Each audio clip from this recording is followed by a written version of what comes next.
कई लोग हैं आज कलीसियाओं में जो अपने आप को मसीह कहते हुए भी हारे हुए हैं।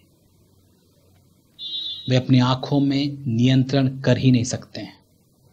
ना जाने क्या क्या गंदी चीजें वे लोग देखते हैं जो उनको नहीं देखना चाहिए।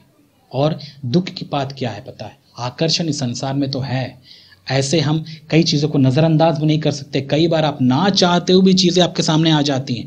ऐसे समय में अब आपका टेस्ट शुरू होता है। क्या पता है, आप उन चीज़ों में मज़ा ले रहे हैं और देखने का यदि आपको मन कर रहा है, या फिर उन चीज़ों को देखकर आपको ऐसा घिन आ रहा है जैसे आपने कोई गंदगी देख ली।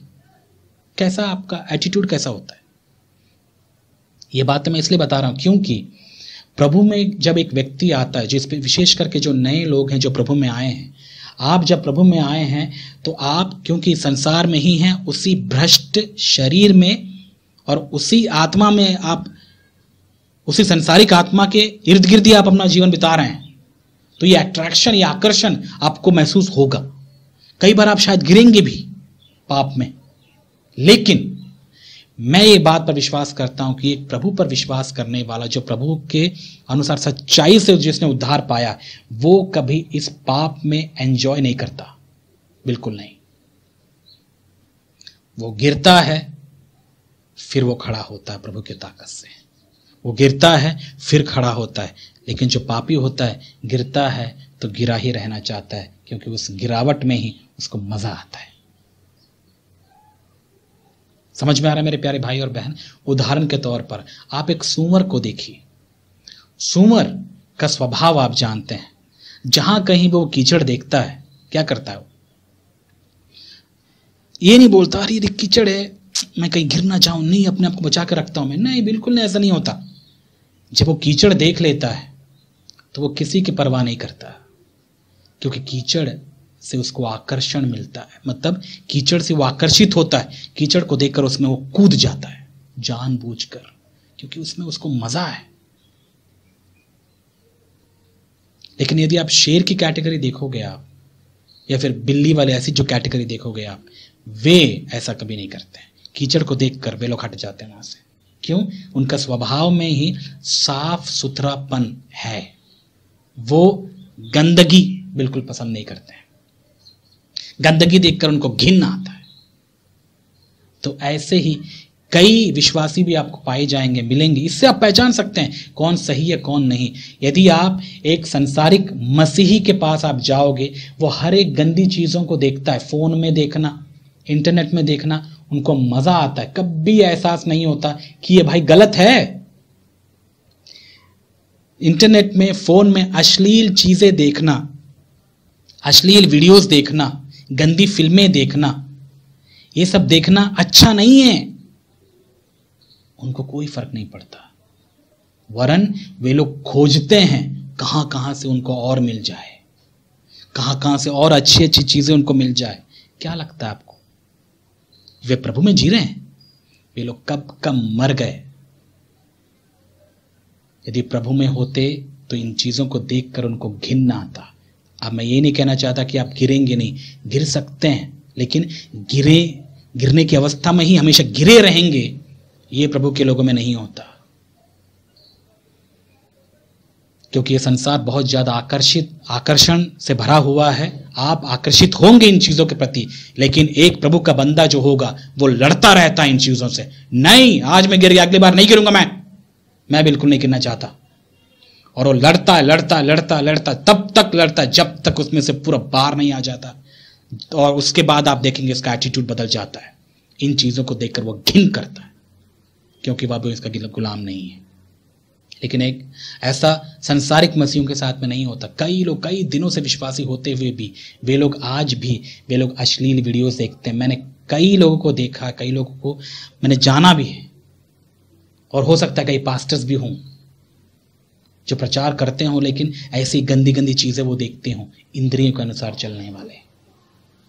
जो देखने का मन करता है उनको, वो चीजें वो देखना चाहते हैं, इच्छा उनमें आ जाती है, और वह इच्छा को अपने काबू में नहीं करते हैं। पवित्र आत्मा की ताकत से उनको काबू में नहीं करते हैं, वो अपनी इच्छा में बह जाते हैं, और इन चीजों को देखने में वे लोग मजा करते हैं।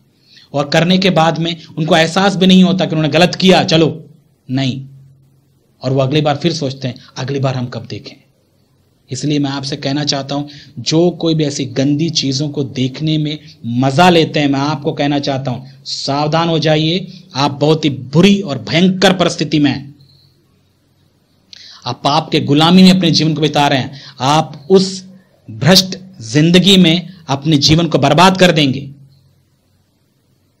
यही है अपने इंद्रियों के अनुसार, यानी सेंसुअल या शारीरिक लोग, जो अपने शरीर की इच्छाओं के अनुसार, उनकी आंखें जो देखने का उनकी इच्छा होती है उसके अनुसार वे लोग जीवन जीते हैं। ये कौन है? ये मसीह नहीं।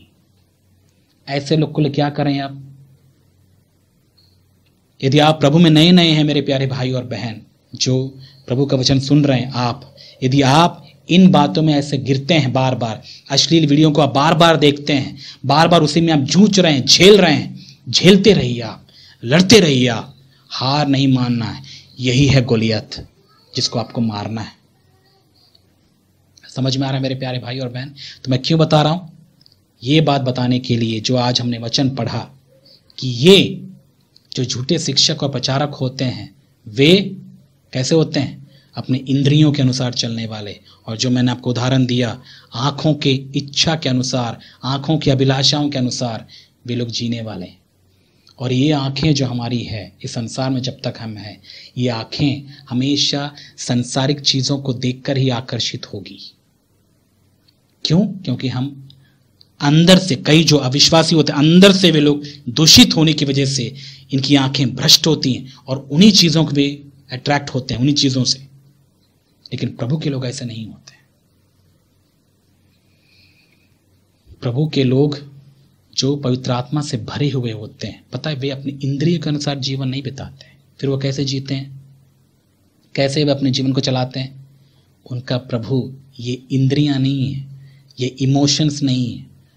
उनका प्रभु है वो पवित्र आत्मा, जो उनको परमेश्वर के वचन के अनुसार, यानी यीशु मसीह के लाइफस्टाइल या जीवन शैली के अनुसार जीवन जीने की हिम्मत देता है। और वे प्रभु की आत्मा के अनुसार जीवन जीने वाले लोग हैं। यही है सच्चे प्रभु के लोग।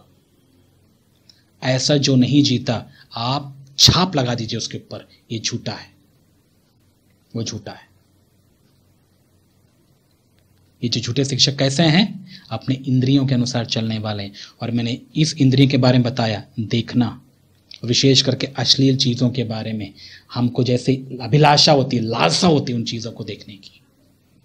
और यदि आप इसमें से फंसे हैं, मैं बता रहा था उन नए लोगों के बारे में जो कलीसियाओं में आते हैं, आप मेरे प्यारे भाई और बहन इसमें से जूझ रहे होंगे, झेल रहे होंगे। लगातार आप प्रभु से अनुग्रह प्राप्त करते रहिए। प्रभु आपका हाथ नहीं छोड़ा, वो आपको एक दिन विजयी बनाएगा, जय पाएंगे आप। यही है गोलियत जिससे आपको लड़ना है। और याद रखिएगा, मैं अपने अनुभव से बता रहा हूं, क्योंकि मैं भी जानता हूं ये चीजें कितने आकर्षित हैं। और मैं इतने कॉन्फिडेंस के साथ आपको इसलिए बता पा रहा हूं मेरे प्यारे भाई और बहन, क्योंकि मुझे यकीन है कि जैसे प्रभु ने मुझे विजयी बनाया, आपको भी बना सकता है।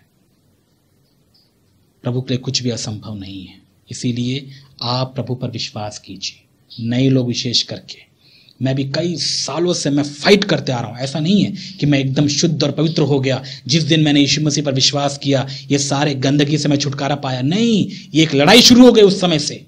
लेकिन मैं हार नहीं माना। मुझे पता था कि यदि मैं गिरूंगा भी तो मेरा प्रभु है जो मुझे 7 बार ऊपर उठाएगा। और वो उठाता रहा, मैं विश्वास करता रहा, उठाता रहा। और एक समय आया जब मैं इसमें से बाहर आया। आज मैं इसका गुलाम नहीं। और इसीलिए तो मैं आपको खुशखबरी दे रहा हूं कि आप भी गुलाम नहीं होंगे। प्रभु आपकी सहायता करेगा, विश्वास करिए। आप उन 10 इजरायली अगुओं के समान मत बनिएगा। विशेष करके उन लोगों, उन 10 अगुए के बारे में, या जो हम पढ़ते हैं पुराने नियम में, उनके गवाही पर विश्वास मत कीजिएगा, जो आपको ये कहेंगे, अरे उस कनान देश में तो बहुत बड़े बड़े लोग हैं, वहां जायंट्स हैं, और वहां यदि हम जाएंगे तो हम मर जाएंगे, हम नहीं लड़ सकते उनके साथ। यहोशू और कालेब की गवाही पर विश्वास करिए। ऐसे यहोशू और कालेब को ढूंढिए जो आपको विश्वास की बातें बताएं और कहें आप कर सकते हैं। भले वो दानव ये अश्लील चीजें ही क्यों ना हो, गंदी चीजें ही क्यों ना हो, उसमें से आप जय पाएंगे। यदि आप ऐसे हारे हुए उन 10 टाइप के प्रचारकों को सुनते हैं जो खुद हारे हुए हैं, आप भी वैसे ही हो जाएंगे और आपके ऊपर दंड आएगा।